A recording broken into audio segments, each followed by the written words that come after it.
Hello and welcome to another Underused tournament replay analysis.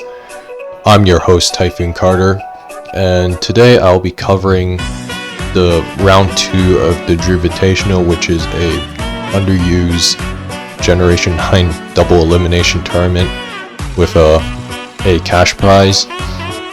My opponent here is Red Group 115, and we both have rain teams, both very different rain teams structurally speaking. On Red Group's side, he's got Pelipper, Kilowattrel, and then Barraskewda, fairly standard stuff. Barraskewda is usually interchangeable with Floatzel as far as like Choice Banded Swift Swimmer goes. Red Group also has Dreadnought, which is a very good rain anti-tech. For those of you who may have not been keeping up with the metagame for Generation 9's is Underused, Dreadnought has started to see some rise in usage on more hyper-offensive teams to counter rain specifically, since rain has started to take off lately. This is because rain has started to find some interesting techs that can overpower their traditional counter set, whether it's Terra Fighting or Terra Grass on Barraskewda, which can overpower traditional fat structures that are meant to hold off rain, for example.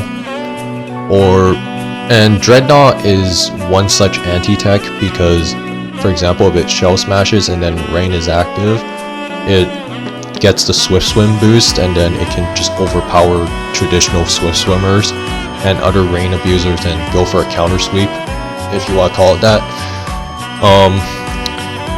And Red Group also has Golduck, which is a very good special attacking option for rain teams. It has a very good matchup against Gastrodon and Quagsire in particular, and it has some other decent coverage moves such as Ice Beam, or if you want, even Terra Blast, and Psyshock, which can let it beat Blissey, and it also has Nasty Plot, so very, very scary stuff there. On my side, I also have a fairly standard rain core with Pelipper, Kilowattrel, Skewda, and of course we both have Tinkaton, which is a defensive staple on rain teams since its use where it's road compression. It has Stealth Rock, it has Knock, it has Encore, great utility moves. But for me, I have Gardevoir and Mimikyu supporting my rain team. Mimikyu is there because it gives our team an extreme speed immunity, so this makes the matchup against Lucario, which usually uses Terra Normal E-Speed with stuff like Sword Stance, a bit more manageable to play against, since that can completely shred rain teams apart. We also have Gardevoir, who has Trace and a Choice Scarf. This lets it be an excellent revenge killer on opposing Swift Swimmers, although it doesn't do too hot against Dreadnought. Since Dreadnought isn't always seen on rain, it's seen more on hyper-offensive teams, but that's besides the point. So it's a very interesting mirror matchup because it's going to come down to whichever one of us manages our trades and sacks better, as there's going to be a lot of stuff dying in this game most likely. Let's just hop right into it. Turn 1, I go Tinkaton, he goes Kilowattrel. I go Tinkaton because I want to make sure I got Rocks. Rocks up immediately, get as much chip damage as possible through entry hazards. He also has the same idea here, but he instead goes for a Thunder Wave misses, so I go into Pelipper anticipating that he has to throw out Rocks. He tries to Encore, which doesn't work in his favor. And I go into Barraskewda, and immediately I know that something is getting bodied by Choice Band Liquidation. While Dreadnought here Terra's into pure water, and then goes for a Shell Smash. I realized that Tinkaton had mostly done its job already for the most part, and that I could manage without it for the rest of the game, since it doesn't offer too much defensive utility. It goes down, whatever. But yeah, this is where we start seeing stuff getting killed. I go over Shallow Sneak, a very easy revenge kill. They go into Pelipper. I go into Kilowattrell, anticipating the U-turn.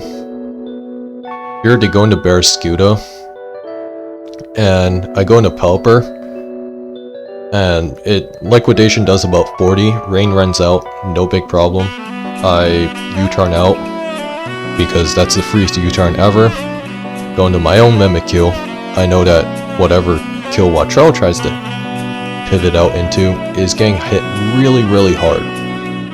So, you know, we Shadow Claw here, Golduck's in kill range, click Shadow Claw again, goes down, don't want to miss. Pelipper's brought out. I hard switch into Kilowattrell, expecting to roost, which he does exactly that. I Hurricane here, thinking that he might have tried to go into Kilowattrell and then we could go for a speed tie, but here he goes into his own Barraskewda. I sacrifice my own Pelipper, gets liquidated, but this is where Gardevoir comes in. Gardevoir copies the Swift Swim, goes into Moonblast here. Barraskewda goes down, Pelipper's low on health, Kilowattrell takes way too much damage, can't shrug it off, does not get the para, and Moonblast again, and that is game set match.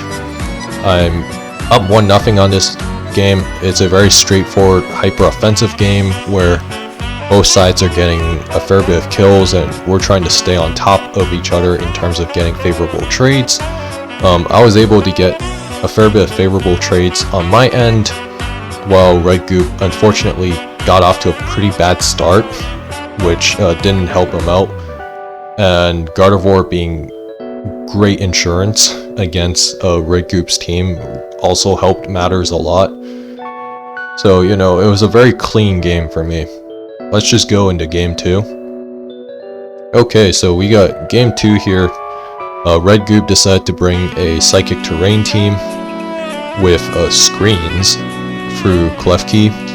Now, when Psychic Terrain's up, you know, I'm not expecting a whole lot of priority. Medicham could run Bullet Punch, but on a Psychic Terrain team like this, wouldn't expect it to. I expect it to be like Choice Band, Choice Scarf, you know. It's a very powerful breaker, a mon that you don't actually see very often, but could be scary if used correctly. Hawlucha, Poltegeist, and Indeedee, both very standard Psychic Terrain team staples. Indeedee's there for obvious reasons, because Psychic Surge, even if it got its ability through a glitch, or rather spotty means, but it's still legal, but that's not the place to talk about here. Poltegeist, you know, Shell Smash, Snort Power, all that jazz, we know what it does. Hawlucha Unburden with, like, you know, Sword Stance probably. Dragon Dance Gyarados, you know, Gyarados, a very bulky Dragon Dancer, can be very scary, especially with boots too. I decided to bring the same Rain team that I brought in game 1, because I felt extremely confident in how this team played, and I knew that he was most likely going to bring some offensive stuff, and I figured that this Rain team matches up well, and it definitely matches well into Psychic Terrain teams, because Barraskewda can absolutely murder Hawlucha, it outspeeds it, which is something that Floatzel doesn't quite do with Inanimate Nature, but, you know, Barraskewda's my main win con. Also got Mimikyu, which can also do some work even if it can't Shadow Sneak, but having that disguise could be real nice as an emergency. But my primary win con is definitely gonna be through Barraskewda. Let's hop right into this. So, he leads Klefki, I lead Tinkaton again. You know, fairly safe lead here. I throw out Stealth Rocks. Want to make sure I break Poltegeist's Sash if it is running that. And he's got Reflect Up. I knock off his Light Clay, which is gonna be huge later on because Klefki won't be able to get that many turns of screens up, and that means the abusers of screens won't be able to get as much chance to get work done under screens with like setup moves and whatnot. Here I knock off Magcham's Choice Scarf. In hindsight here, letting Tinkaton die here might have been stupid on my end, but I didn't go into Mimikyu. because of the fact that I was worried about Medicham Zen headbutting me and reading it. Here I go into Pelipper. Here those DDs up. I actually make a dumb move and don't go for Hurricane, which I should have gone with Pelipper just to get some damage off. Here I decide to try and get Play Rough off, but I think that was a pretty questionable play on my end. But I decided to sell for Shao Sneak because I realized, hey, I'm kind of boned. Here, I put it fairly comfortable in Barraskewda kill range, and I decided to go for it, knowing that my Pelipper could still go afterwards, but that's not the main point here. You know, going back on that Barraskewda play here, this was not guaranteed, by the way, but I had a very favorable roll and I felt like it was a risk worth taking, if you want to call it that. And honestly, I think if I got to go back to this moment, I probably would have, even a few plays before that, I would have just Hurricane with Pelipper, gotten that chip, and also not getting greedy with Mimikyu. You know, even in situations that work out favorably for you, there's always something that you can learn or take away to improving yourself as a player and whatnot. So, you know, that paid off for me luckily, because if it didn't, this could be a very different game. I go into Kill Wattrell expecting a Thunder Wave, but that doesn't happen. I go into Pelipper, and, you know, his Klefki Thunder Waves me, which is whatever. And they go into Hawlucha, and I hard double into Kill Wattrell, trying to anticipate maybe like a Indeedee or like, you know, whatever, right? So Red Group goes into Indeedee here, doesn't even do anything else, just Healing Wishes, and goes back to Klefki's back to full, sets up Reflect, and at this point I'm just trying to play around the screens, right? Trying to waste as many turns as I can. And I try a trick here, forgetting that my Gardevoir had actually traced Prankster, but it still works out for me because I'm wasting screens turns. I go into Poltegeist, or my opponent goes into Poltegeist. I'm trying to fish for a para here.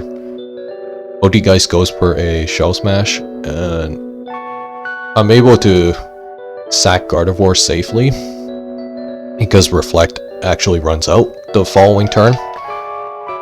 And here I decide to go into Barraskewda yet again, and I deal a lot of damage to his Klefki, which turns out to be really bulky physically. I keep clicking Liquidation because I don't really have to think about this, because like no matter what they do, I still have Aqua Jet and all that jazz. Here his Hawlucha is basically all but dead. It can't proc Unburden, it can't do any of that. At this point I decided to get Rain Up to ensure that my Kill Wattrell had 100% accurate unders, and Pelipper gets the job done here, and that is game set match. I'm able to win this set 2-0, and overall I definitely liked how I played this set against Red Goop. Game 1 very clean. Game 2 I made some questionable plays, but was still able to get away with it, to be honest. But for the most part it felt like I played a pretty solid series against Red Goop, so good games to him. And with that being said, I will see you guys next time.